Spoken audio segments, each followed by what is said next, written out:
welcome. I would like to welcome you to episode 441 of the Unpopular Podcast. This is the man, the myth, the legend, Jalen Hunter. Here at the Unpopular Podcast, not really asked you to agree with me. I'm asking you to hear me out. Last episode, we talked about the importance of the Olympics and why there's so much that gets put into the Olympics. Why people work their whole lives for the Olympics. Last episode, we talked about not just the importance of competition and the Olympics showing the world's love for sports and how it's so important for the respective country in which you're ever talking about, what you're watching, to put on a good performance, because this is, for a lot of people, the one and only time you get to see what this country has in store. Well, I want to add on to that. After watching and being immersed in the Olympics experience and watching a lot of these Olympic competitions, while yes, everything I said last episode still pertains and is still a huge reason why the Olympics is as popular as it is, and as there's so much money that's put into the Olympics because of its importance. Well, another reason why it's so important is because it gives people like myself an avenue to watch sports that I would never really have a option in watching. Like, yes, of course they talk about the medal count and they talk about who has the most golds, who has the most silvers, who has the most bronze. But I don't know on any given channel I can watch fencing, or I can watch diving, or mountain biking, or gymnastics. It's the Olympics allows you and gives you a taste of sports that you normally don't get to indulge in. And I think that is probably a little more important. Let me not say a little more important. Let me back up. That is one of the beauties of the Olympics. Obviously, we know the importance and why it's important to a certain country, but for a fan, and why I think it's so big, is because it gives you a taste of sports that you may love and you may love watching, but you don't get to watch on a regular basis. For instance, it's been an exciting and a fun Olympics to watch so far. Obviously, I'm going to talk about the sport that I love the most in basketball. We're going to talk about that in a second, but I don't want to overlook a lot of the things that I've been watching. Like, I want to shout out to the women's gymnastics for winning gold. Again, someone that's 6'2", I've never even been in an Olympic. I've never even been in a gymnasium. I know nothing about gymnastics, except for the fact that Simone Biles is the one. She's her. She has the most medals in gymnastics history. Like, she's the GOAT. But it is, watching Suni, watching Jordan, like it's been fun. So shouts out to the gymnastics, and they put on some of the things that they're able to do with their bodies, how they're able to contort their bodies in the air. It's just something that I still marvel at. Like, first of all, how do you get that high? I know momentum is a thing and everything, but how do you get that high and able to do that many flips, able to do those moves in the air? It is something to behold. So shouts out to and the balance beam. Outside of most gymnastics athletes being shorter, they are strong as hell, because there's no way in heaven or hell I am going to be able to do, first of all, I can't do the balance beam. I can't do the pipes, the half pipes. I don't know what it is with the two, and they do the flips and stuff. Nah, I'm not doing any of that. I can't do a somersault. I can't do a backflip. I can't do none of that. So it's just a marvel, and it's so interesting to see. And shouts out to them. Shouts out to the men's gymnastics too. They won bronze, which ends like a 16-year drought for men's gymnastics. Obviously, the sport that gets the most headline when we talk about gymnastics is the women's side, rightfully so. They've been dominant, and they obviously won gold. But the men's been doing their thing as well. I don't watch rugby, and shouts out to the U.S. Rugby for winning their first medal, I think, in like team Olympic history. They won on the buzzer. I think it was against Brazil, but it's been great, man. Shouts out to Tori Hoske and Gretchen Walsh for winning gold and silver in women's 100-meter butterfly, I think. It's just been fun to watch.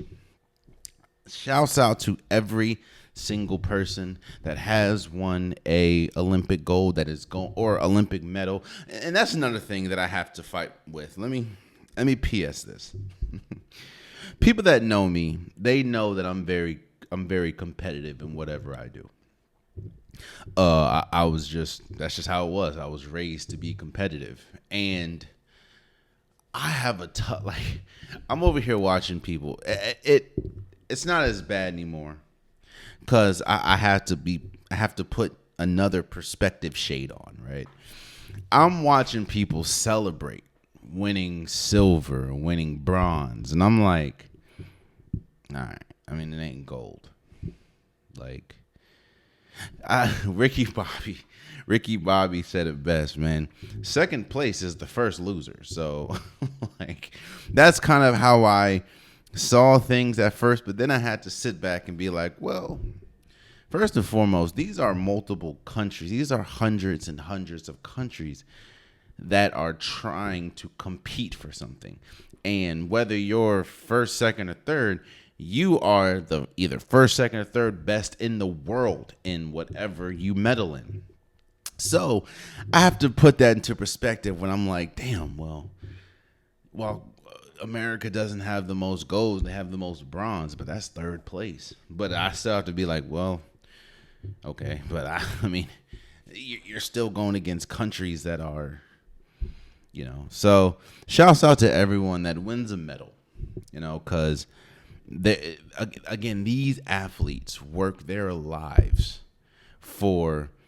And that's another thing that it's crazy to think about, man. Like, these athletes work their entire lives for literally like a minute to a minute and a half.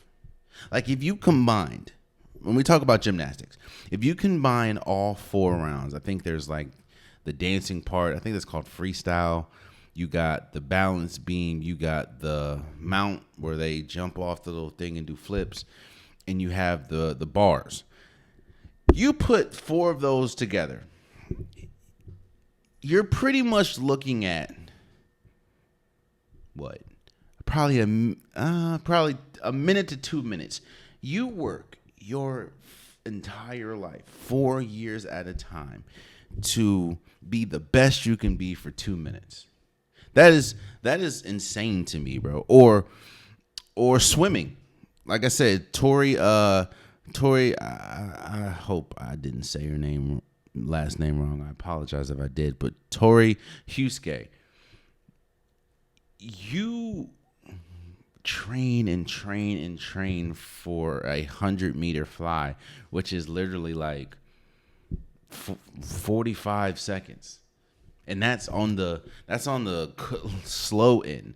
So it's just crazy to think about. I know I feel like I'm rambling, so I'm gonna get on and win it. But congratulations to every single person, not just in the United States, but every single person that even qualifies to make the Olympics, and every single person to win a medal, whether that's American, whether that's whatever country it is. Shouts out to you guys, man. You guys are the real ones. But let's talk about something that,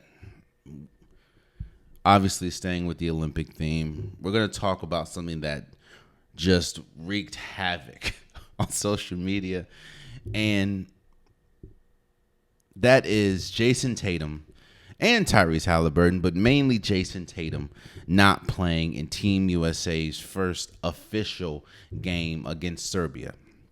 Now, Team USA ended up winning by like 26 points, but the headline of that game was obviously Jayson Tatum. Jayson Tatum, who is coming off of winning an NBA championship, coming off of signing a $300 million deal. Jayson Tatum being one of the young faces of the NBA, did not get any playing time for Team USA. Now, before I go on, I was one of the people that was engaging in the fun that was on social media at Jayson Tatum's lack of playing time's expense, to say the least. It was funny. But I see that there's a lot of people that are taking it, in my opinion, further than they should, and not really seeing exactly why he didn't play. Now, I will say this.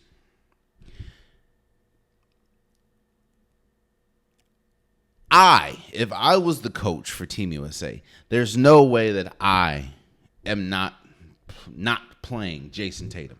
Jayson Tatum is one of the best players in the world when we talk about the United States. There's no way that Jayson Tatum does not see the floor if I'm the coach. So, and that's not me throwing Steve Kerr under the bus. That's not me throwing the coaching staff under the bus. That's just me saying I would have played Jayson Tatum if I was the coach for Team USA. Now, obviously, I'm not qualified to be the coach for Team USA. I'm just saying if I was. But let me tell you guys why, one, it's not that big of a deal, and two, I can see why he didn't play. Again, let's not let it escape your mind that I would still play. If I was the coach, I think that he should have played. But I understand why he didn't. Let me first remind you guys, because I think people forget when we talk about these teams. I think people forget. In your respective country, whatever 12 players get a jersey, these are supposed to be the 12 best players of that country. That means that when you look at that country, there is not another 12 best players. There is not a player better than these players that you pick. Like when Serbia plays, there should not be another group of players that's better than that team. When we talk about Team Canada, they have Shai Gilgeous-Alexander, they have Lou Dort, they have Jamal Murray, they have Dylan Brooks. There isn't another player better than those 12 players. The United States has a different. You can put this in a different category for the United States. And what I mean by that is the United States forever at this point has been viewed as the best country when we talk about basketball. Meaning that these players on the United States are looked at as the best players, not just of the United States, but in the world. So to even be on a 12-man roster that is widely considered the greatest roster in the world right now is one thing. Now, we can obviously, and we have ad nauseum talked about it, we can talk about who should be on that roster and who shouldn't. Should Kyrie be on that roster? Should someone like Paul George be on that roster? Should someone like Jaylen Brown be on that roster? You can go back and forth. And while those are reasonable, obviously, arguments, these are the 12 players that was chosen to represent Team USA. Meaning, in the grand scheme of things, it's going to be difficult to get playing time regardless, because these are still the best players in the world. Now, I'm not saying, yes, Nikola Jokic is arguably the best player in the world, but Serbia is not the best team. Giannis is widely considered one of, if not the best player in the world. Greece is not the best team. While I don't think that there's an American that is in the conversation of best player in the world outside of, LeBron, Steph, KD, I don't think there is a team that is anywhere close to bring the talent that Team USA has. I say all that to say this. It's hard for anyone on Team USA to get playing time over top of anyone. Like, think about it. Jayson Tatum is going up against KD, going up against Anthony Edwards, going up against LeBron James for playing time. Now, again, remember I said if I was Team USA's coach, I would have played Jayson Tatum. And I also don't think, and I'm also sure that game one is not indicative of the rotations, not indicative of who is not going to play. I think Jayson Tatum is going to play a good amount of games, a good amount of minutes. I think Tyrese Halliburton is going to play. But again, I'm not saying Jayson Tatum's trash. Obviously, the joke of the moment was Jayson Tatum not being able to play, but looking at it, it's going to be tough to play on this Team USA team.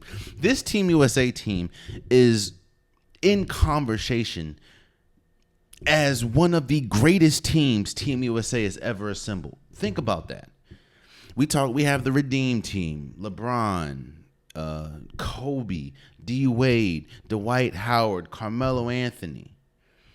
You have the Dream Team, Jordan, Charles Barkley, Magic Johnson, Larry Bird. You have the 96 team that had Penny Hardaway, that had Shaquille O'Neal. I think that team also had David Robinson. Hell, even the 04 team that didn't win. LeBron, D. Wade, Melo, Allen Iverson, Tim Duncan. There has been a long list of Hall of Fame teams and Avengers-like assembled teams that Team USA has sent to the Olympics. And this team, Steph, LeBron, KD, Anthony Edwards, Anthony Davis, Joel Embiid, Jayson Tatum, Drew Holiday.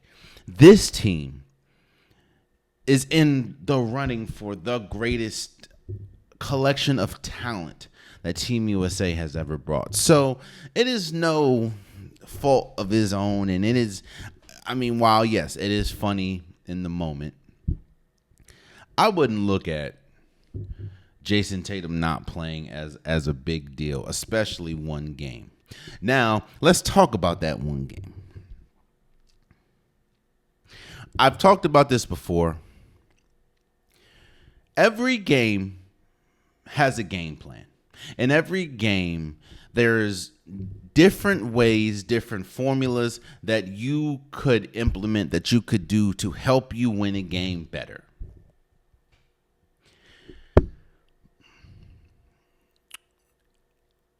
And one thing that dictates your formula, one thing that dictates your game plan is who the opponent is and what their strengths are. You see, the reason why now, as I'm shooting this on a Tuesday, late afternoon, early evening, meaning when you guys get this is going to be Wednesday morning. Team USA is going to play South Sudan when you guys get this, so Wednesday.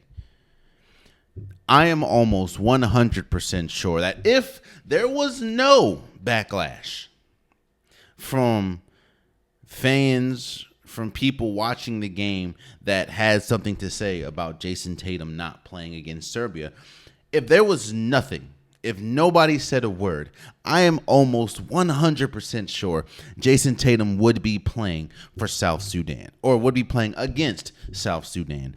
And why is that? Because when you look at Serbia, what is Serbia's strengths?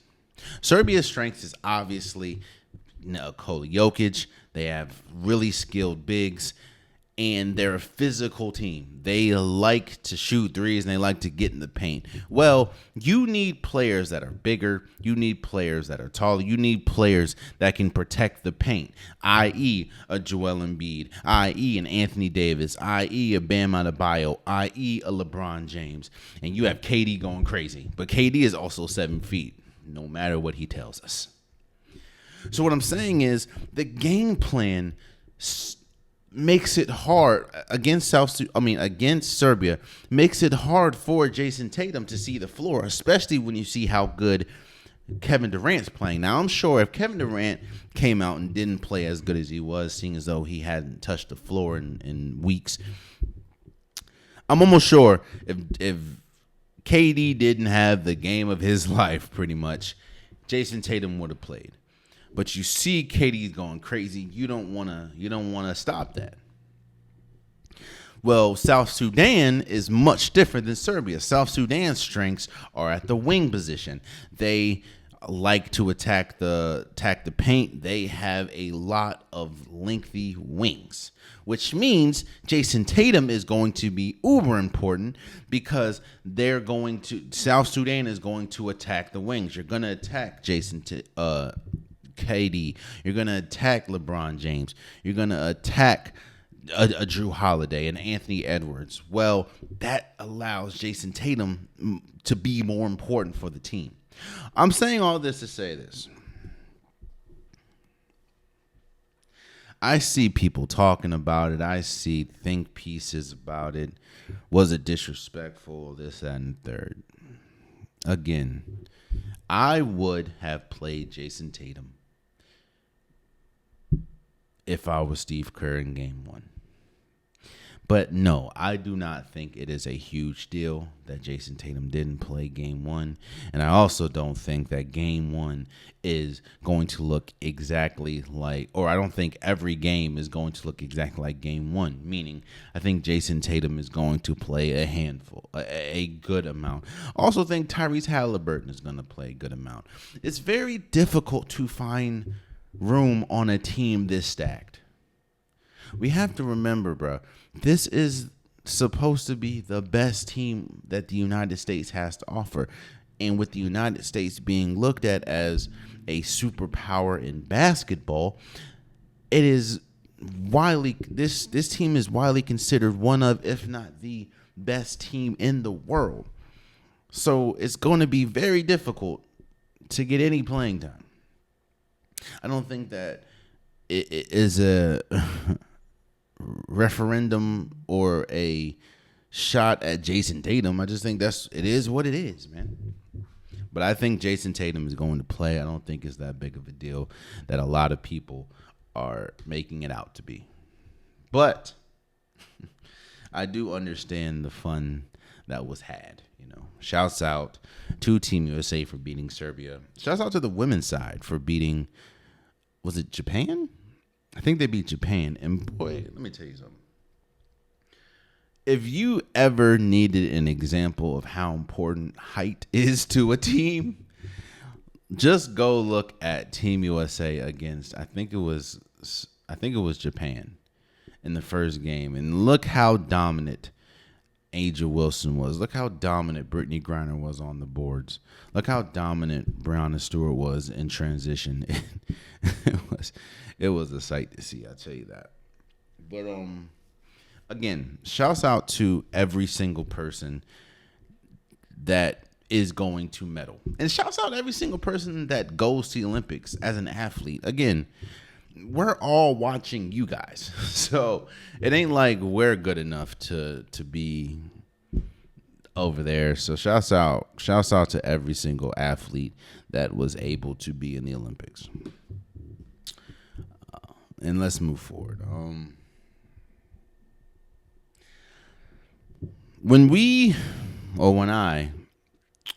I think this happened Friday afternoon, early Saturday.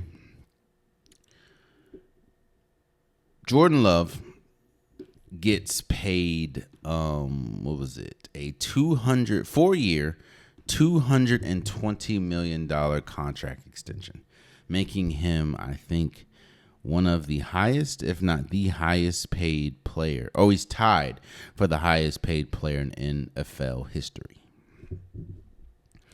making with a $75 million signing bonus. What I'm about to do is I'm about to discuss this contract and, do I think he deserves it? What this means for the Green Bay Packers, what this means for the NFL in general. That is about to be talked about. And I'll do a little behind the scenes. What I'm going to talk about after this is Tua Tagovailoa's contract and how both of these are viewed, or I view these two contracts very differently. So let's stay with the Jordan Love one first.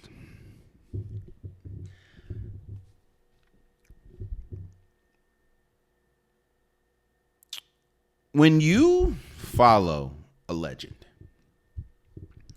it is always difficult, not only because you have to find a way to path or pave a road on your own, but you have to fight the expectations of others that isn't really necessarily built for you. It was built for the person after you or before you. I'm sorry.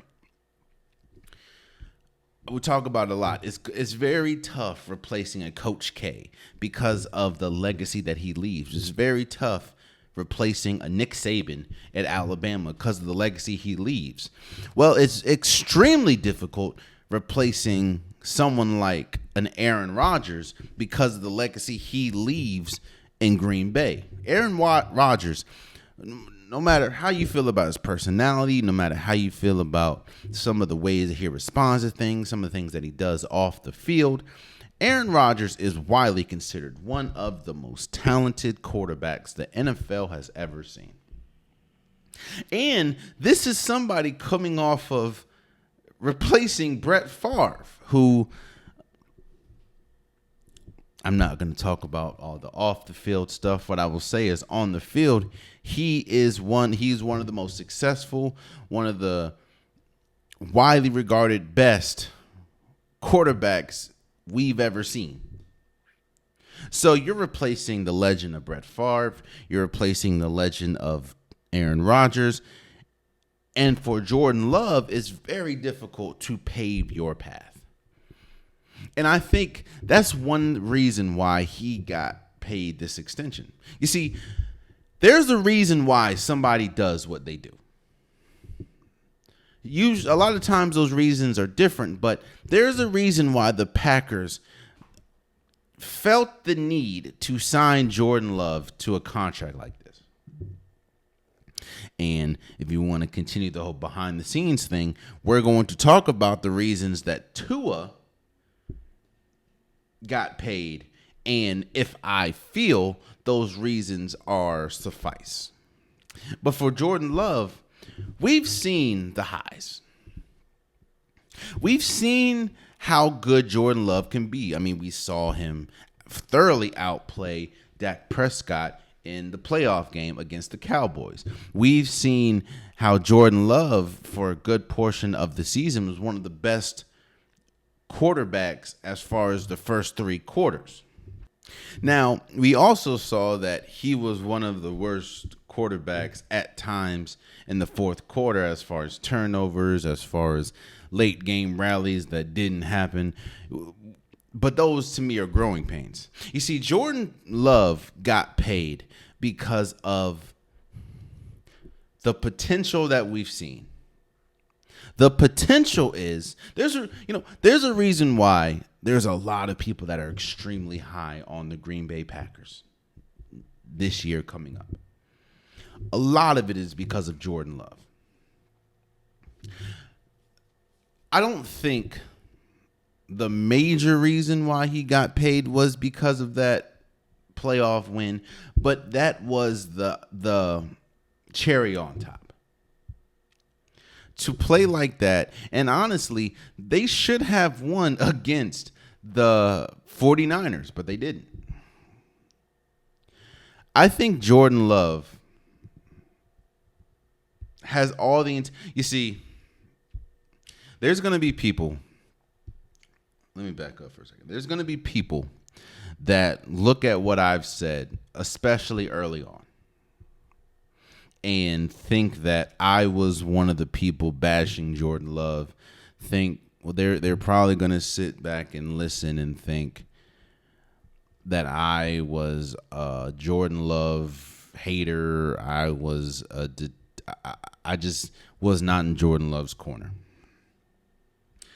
And that is furthest from the truth. I will say that I was only saying what was said. Let me say that. I'm not the one that created the narrative that Jordan Love had a rough training camp. I'm not the one that created the narrative that, especially when we talk about the year before last, anytime Jordan Love got in, he didn't look great. He had moments, but he didn't look great.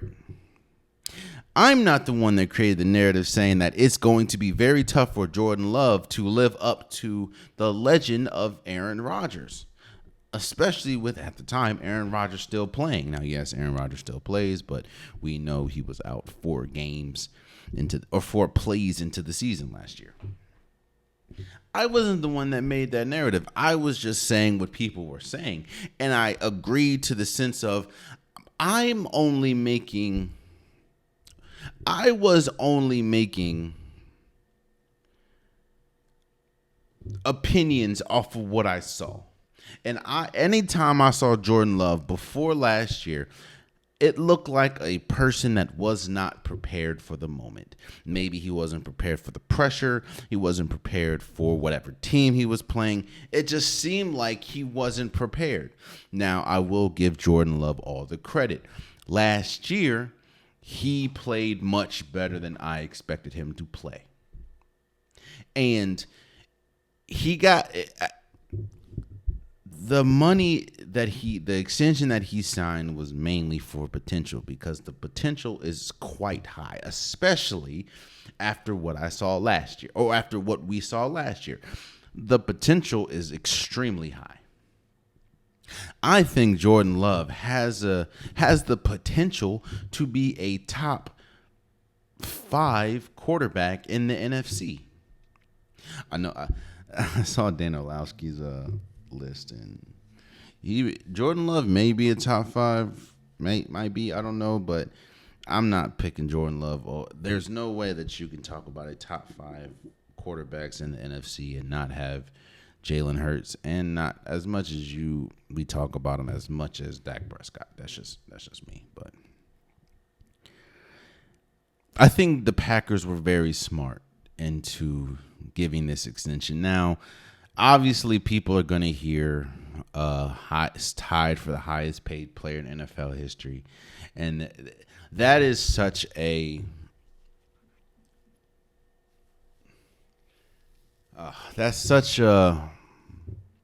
a tough talking point, because no, I don't think anyone thinks outside of the Green Bay Packers right now.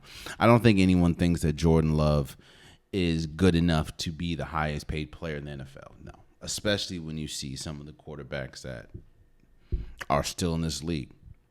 But that's just the money that's able to be thrown around. I'm sure if Tom Brady was, if the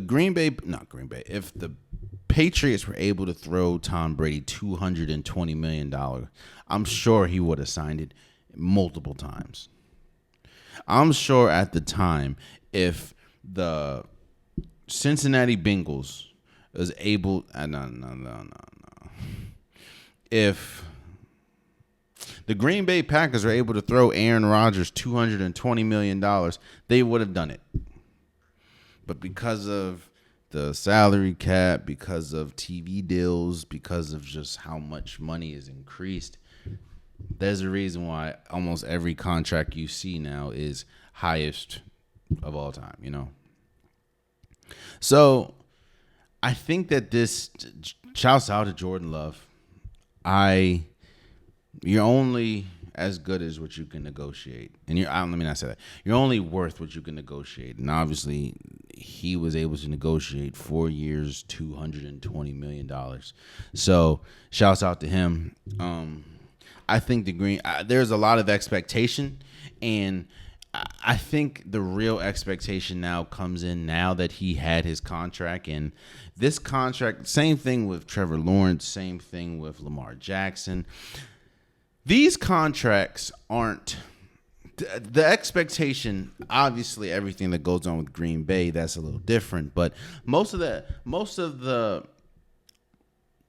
now expectation that's put on a player comes from, are you going to be able to live up to this contract? This contract isn't, now at this point, it's starting to become the norm for a certain point. But this contract isn't, let's just maybe win a playoff game, or maybe no. In 4 years, the Green Bay Packers hope that Jordan Love puts them in the position to be Super Bowl bound. If he's not, or if he doesn't even come close to that, that's when we're going to say, oh, was this contract worth it or not? Because when you kind of like Trevor Lawrence, when you're signing somebody off of potential, that is when you start to see, okay. Or when you look at the end of that contract, you start to see what has he done within the span of this contract. And if it's nowhere close to what I'm not saying that Trevor Lawrence or Jordan Love is going to win a Super Bowl. What I'm saying is they have to be close, whether conference championship, whether losing a Super Bowl, you have to be close, because at that point they're going to look like, all right, what did we pay you for? If a person that keeps making it to the playoffs but keeps losing round one or keeps losing in round two is not someone that's worth $220 million. I'm sorry to be real with you. That's just it. It is. But I think that Jordan Love, I understand completely, and I'm not, I think the Green Bay Packers signed him off potential and what we saw last year. And last year he had incredible moments. I will say that. So shouts out to Jordan Love, and I'm excited to see what he looks like at the end of this contract. So now let's talk about Tua. And let's talk about how I'm looking at this contract extremely different than I'm looking at the Jordan Love contract. We talk about leverage, and I'm not going to go in detail because I've done it a couple episodes now, but the leverage is so important to have at the negotiation table. Sometimes leverage is the most important thing to have at the negotiation table, because if you have leverage, that is such a level up on whatever is being discussed. Tua lands a 4-year, $212 million extension with $167 million guaranteed. Now, like Jordan Love, a lot of this contract is based off potential.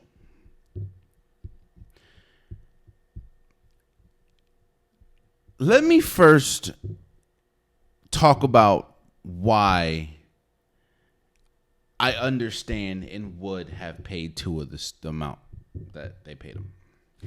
I understand when we took, which goes back to leverage. I understand that there isn't, if you don't pay Tua and you let Tua walk, or you try to get Tua's replacement, who is there that can produce the same way that Tua produced? I mean, last year he led the league in passing yards. I think he had well over 4,000 passing yards.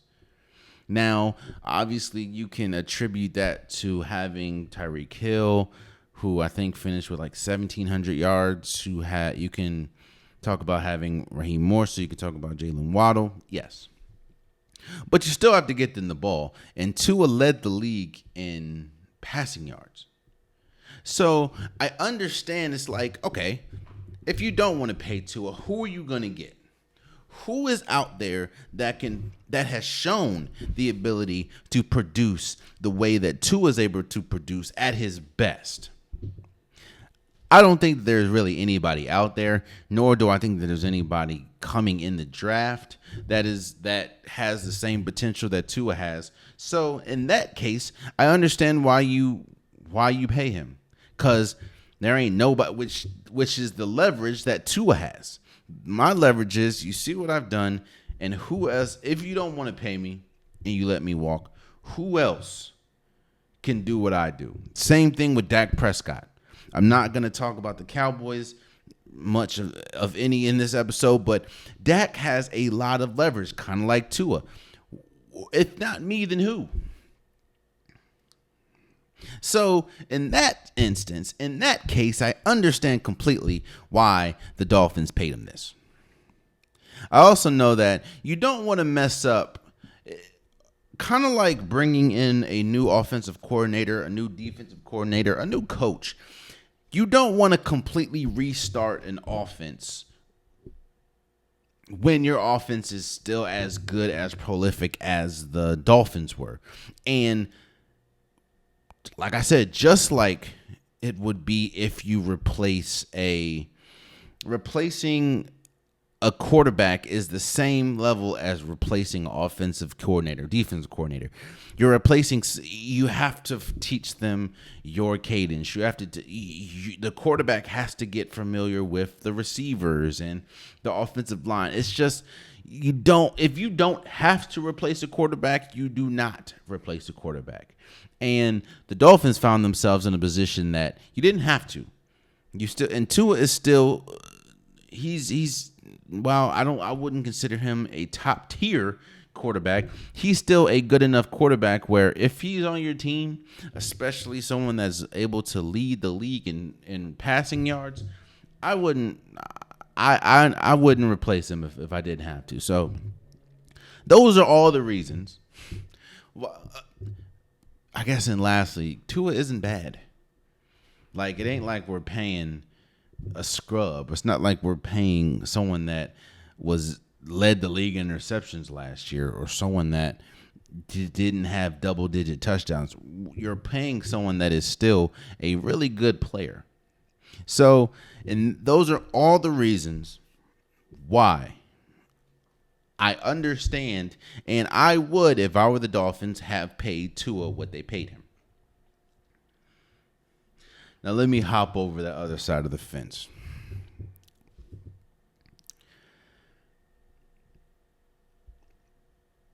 Walk with me as I try to articulate why I would have hesitated and why I wouldn't have paid Tua as much as I would pay him. I talked about it with Trevor Lawrence.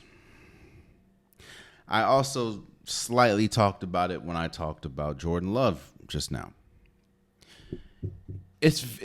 You have to be very careful when you pay someone mainly off of potential, because there is obviously a world where they do reach the potential. But there's also a world where they don't reach the potential. And if they don't reach the potential, it looks bad on the organization, and it puts your organization back a lot. because it then affects what you can do in free agency. It affects what you can do with trades. It affects how you can build a championship caliber team. So obviously there's two worlds where after paying someone off of potential, it could work and it could not.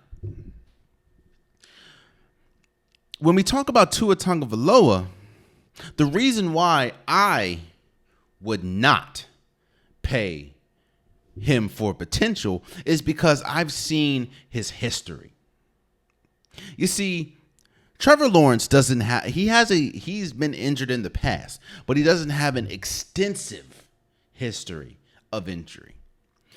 Jordan Love has been injured in the past, but he doesn't have an extensive history of injury. Tua has an extensive history of injury, whether we talk about back in Alabama and his early years, actually most of his career in Miami. There is a laundry list of, hell, he even has injury history going back to high school. There is a long list of injuries that Tua has dealt with his entire career. So you couple that with his size. You see, everyone wants to talk about Drew Brees. Everyone wants to talk about Doug Flutie.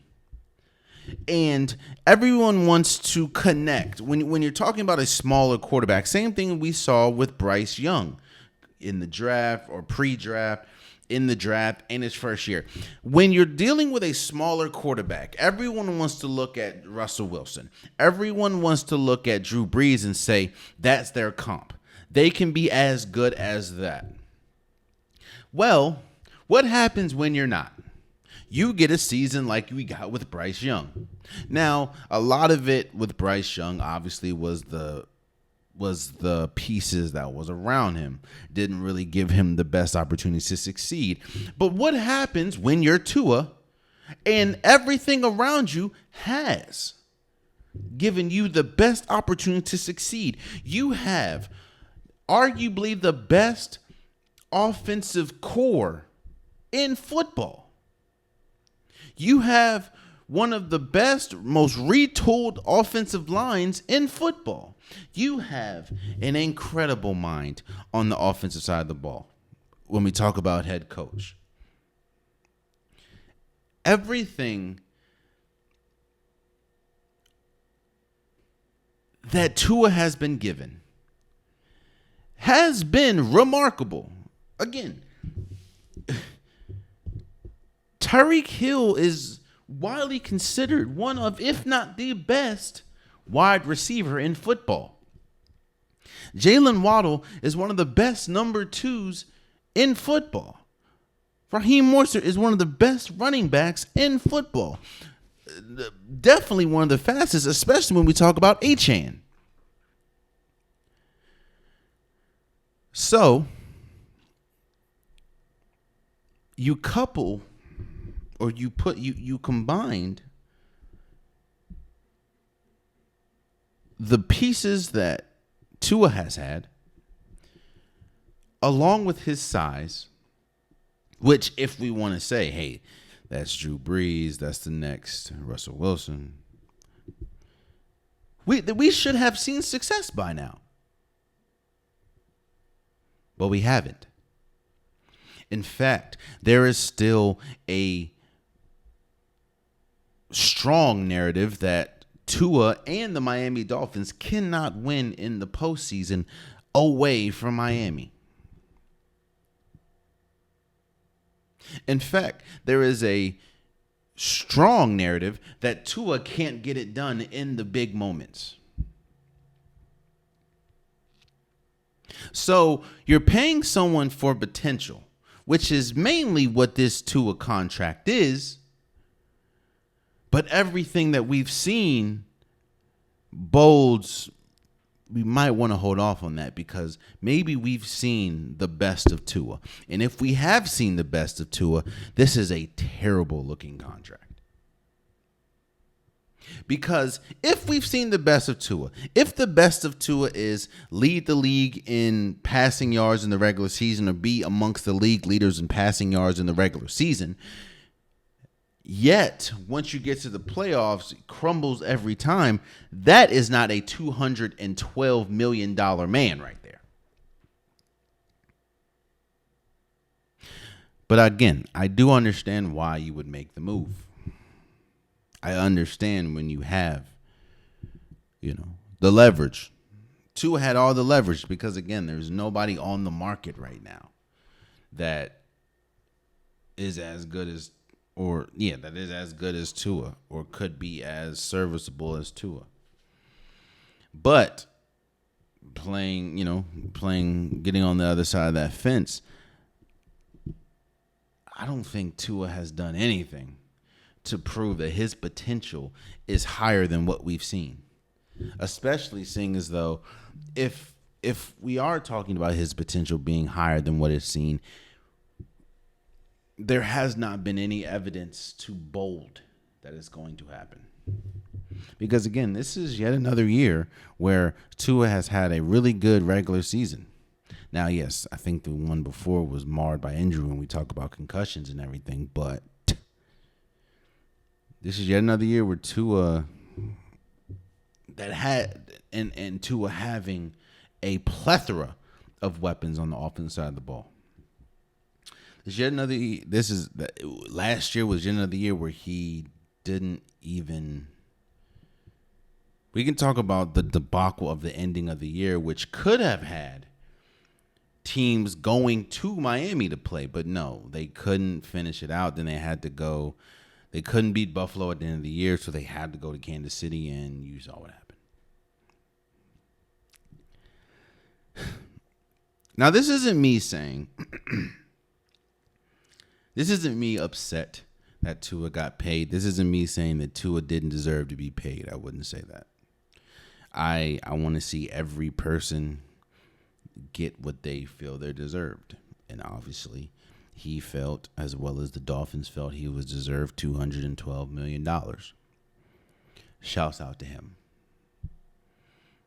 This isn't me hating. This isn't me saying you don't give him that contract. This is me saying be careful of what that contract means now. And on top of that,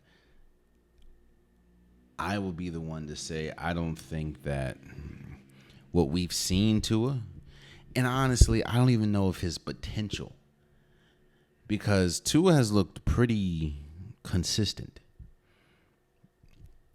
I don't know if his potential warrants that type of contract because there's an extensive history of his potential being probably where it is now. And if you think that where Tua is now is worth all that money, then hey.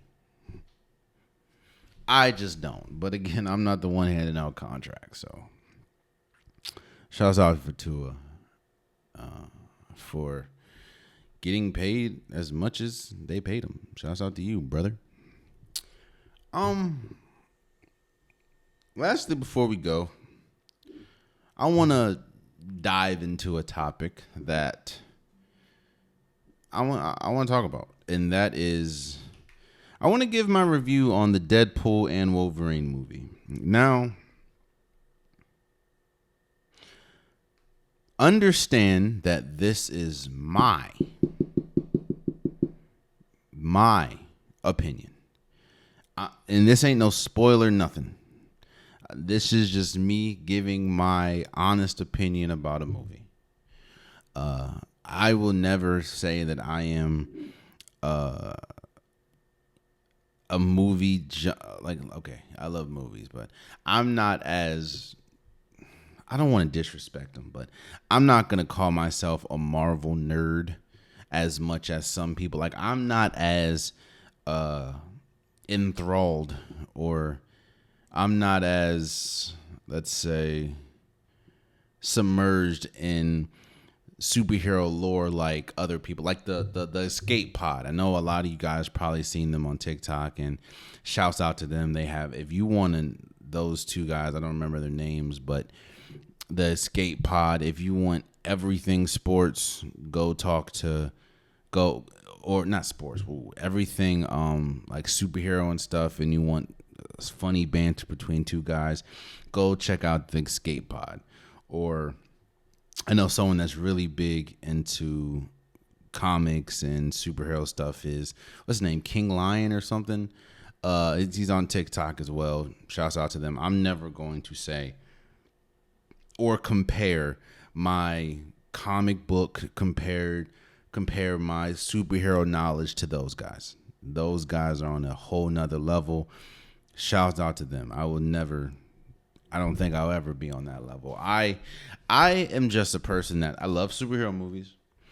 I love movies in general, and I've heard a lot. I mean, when you have a blockbuster, right, that is as big as, not just as big, but as big and as anticipated as Wolverine or Deadpool and Wolverine, obviously you're going to get a lot of takes. You're going to get a lot of people that hate the movie. You get a lot of people that love the movie. That's just what comes with the territory. And I wanted to give my opinion. Again, this is no spoilers. I hate spoilers. I'm one of those people that I don't even like. I watched the first trailer, and I try my hardest to stay clear. If I know that I want to watch a movie, if I know that I'm going to be invested in watching something, I stay far away from anything about that. And that's not just movies. That's anything, like concerts. I go to a lot of concerts. And as people that know, if you go to social media, you can pretty much look up set list for the concert. You can see people recording this stuff, whether we go on Twitter, whether you go on TikTok.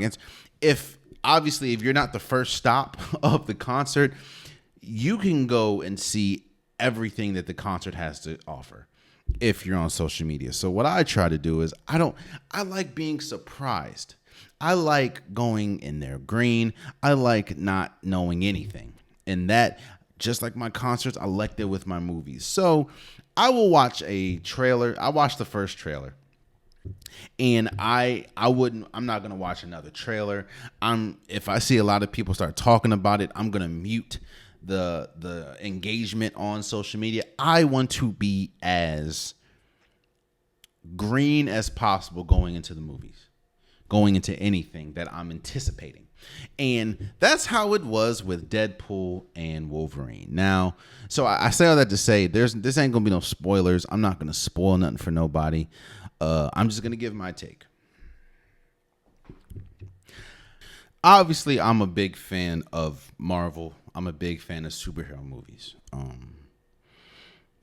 One of my favorite movies of all time is The Dark Knight. I love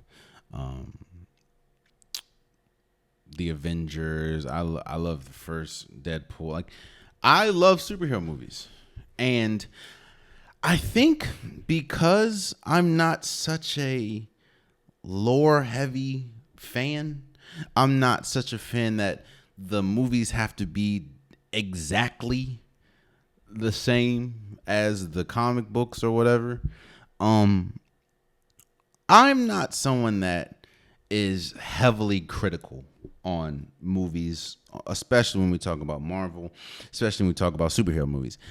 I know a lot of people are, and for those people, I'm not judging, but I'm not. If I like if I go to the movie and I leave feeling good about the movie, then I like it. There's a lot of movies that people don't like that I'm like, the movie was all right. Now, there are some that are just universally awful that I didn't like. But like Thor, Love and Thunder, I just didn't like the movie. I didn't like the tone of the movie. I didn't like what they did with Thor. Just wasn't for me. Ragnarok, incredible. Thor, Love and Thunder, nah.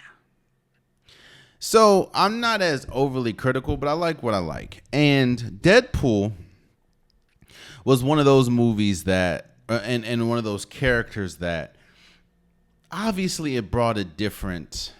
When we talk about the superheroes and how these movies are made, yes, it wasn't with Marvel at the time, but it just felt different, you know.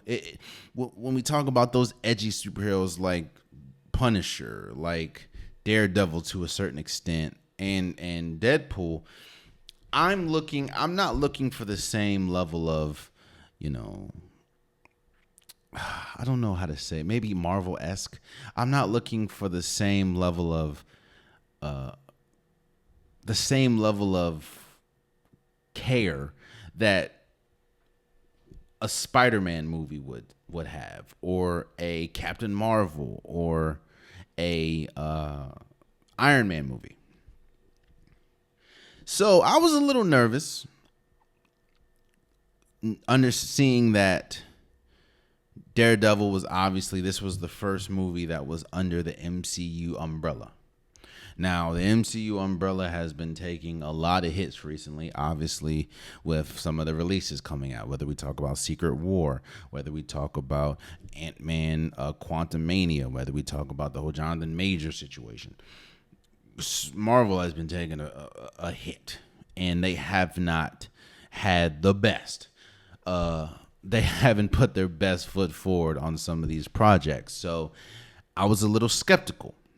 But I knew, because I was such a fan of Deadpool 1, and while Deadpool 2 was not anywhere near as good as Deadpool 1, but I still left the movie enjoying it, I was excited to see what Deadpool 2, or essentially Deadpool 3, or Deadpool and Wolverine was going to offer on top of that.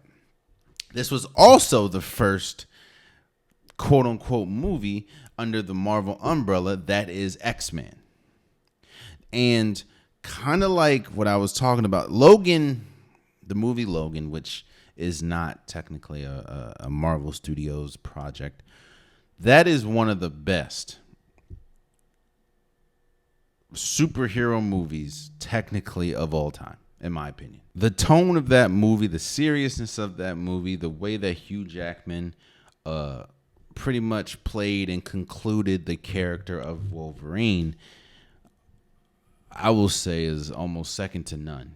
Wolverine is when we talk about characters like Robert Downey Jr., even though it did just come out that he's going to play Dr. Doom, I don't know how that's going to go, but Robert Downey Jr. is an incredible actor, so we'll see how it goes. But when I think of Robert Downey Jr., even though he's an incredible actor, the first thing I think of is Iron Man. He is probably synonymous with Iron Man. It would be very difficult for me to see anybody else play Iron Man because Robert Downey Jr. pretty much adopted that character and made it his own. Same thing with Chris Hemsworth. I don't see another person playing Thor. It would be difficult. And while I may not have liked Thor Love and Thunder, I don't see anybody else playing Thor as good as him. So Hugh Jackman is pretty much synonymous with Wolverine. He's been playing it for over 20 years. X2, which also is not a Marvel movie, I don't think. X2 is one of the best superhero movies and one of the best adaptations of the X-Men we've ever seen. So I was excited, a little skeptical, but excited to see how Marvel Studios was going to approach and handle a character as edgy as Deadpool and as edgy or as iconic as Wolverine, especially seeing as though the last iteration of Wolverine we saw was dead. And with no spoilers, I can say that I thoroughly enjoyed and I loved Deadpool Wolverine. You know, I'm not one of those people that I have to pay to go see it 3-4 times. If I'll see it once, and if it's good enough, and I'll wait until it goes on streaming or whatever, I'll see it. But this movie was so good, in my opinion, that I have no problem, and I'm probably going to see it again. That's how good, as far as in the theater, that's how good this movie was. I love the chemistry that Hugh Jackman and Ryan Reynolds, obviously Wolverine and Deadpool. I love the chemistry that they had together. I love the fact that I love the when you get a Deadpool movie, of course you're gonna get cameos, and I love how they use some of the a lot of the cameos actually.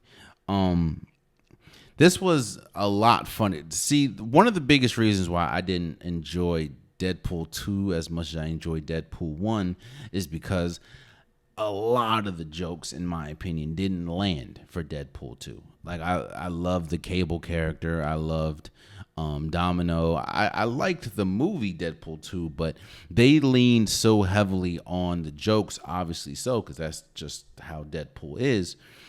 They leaned so heavily on it, and a lot of the jokes didn't land, in my opinion. Well, a lot of those, I think, a lot of the jokes landed perfectly in Deadpool and Wolverine. I loved this movie. I know that it's getting a lot of hate, and there's a lot of people that probably didn't like the movie. Cool. I'm not here to change anybody's mind. I'm not here to sway anybody, but this movie is fun. This movie is funny. The action scenes, the callbacks to a lot of things. Now, I'm a big Marvel head. I'm a big superhero movie buff. I'm not one of those like the escape pod. If you want like real superhero, go there. But I love my superhero movies. I've probably seen all of them. Actually, the only thing that I haven't watched, which I need to watch, is She-Hulk. But I've seen pretty much everything else. Even the old movies before Marvel Cinematic Universe, like I've seen all of them. Like Daredevil with that was one of my side note. That was one of my guilty pleasure movies back in the day? Daredevil with Ben Affleck. I don't understand why the hell there was a playground scene. That was kind of weird, but I did like the movie. I even saw Catwoman with Halle Berry. That's how dedicated I am. So, I'm a big Marvel head, and this one I think was great. I understand that there's a lot hanging on the balance, or there's a lot of pressure on this movie, especially, like I said, talking about the state of which Marvel is in. But I do think that, I mean, yes, there's a lot going on in this movie. You can say that the plots and the pacing was a mess. I don't think so.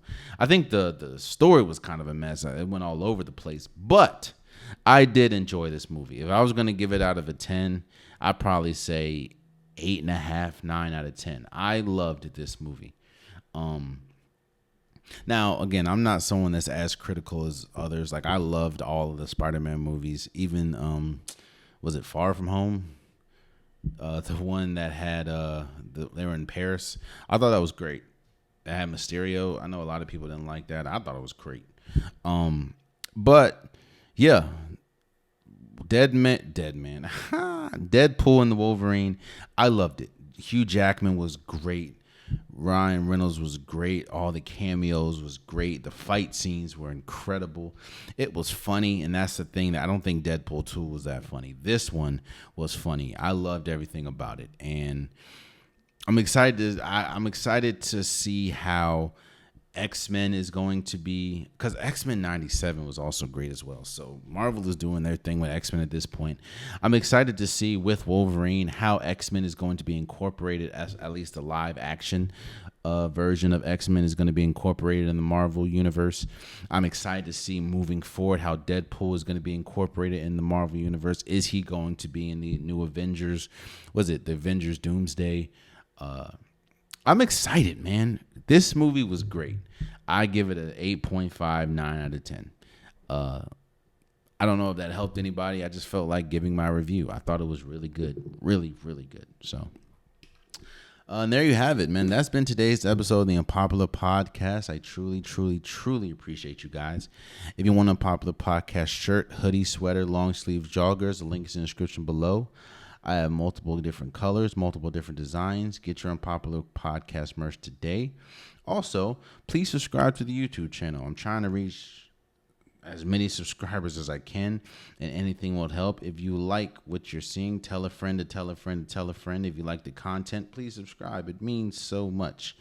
Also, I understand that some people only watch on YouTube, and there's some people that only listen on DSP. So if you are a DSP listener, whether that's SoundCloud, whether that's Apple Podcasts, Spotify, please follow, please subscribe. It means so much. No platform is more important than the other. So wherever platform you listen, please subscribe. It means so much. Also, please follow the socials, whether that's Instagram and TikTok. I post pretty much daily there. If that's probably the quickest way to get to me. If you want to debate, if you want to tell me how much you love my takes, how much you hate my takes, I appreciate it all. Just keep it respectful, and I appreciate it. It just means that you're listening and you're passionate about whatever you're talking about. A lot of the reels and shorts that you see on YouTube have to get cut down to a minute. They're usually longer. If you want to see the whole version, go to Instagram, go to TikTok. Again, please subscribe there. The link's in the description below. I appreciate you guys. And until next time, much love.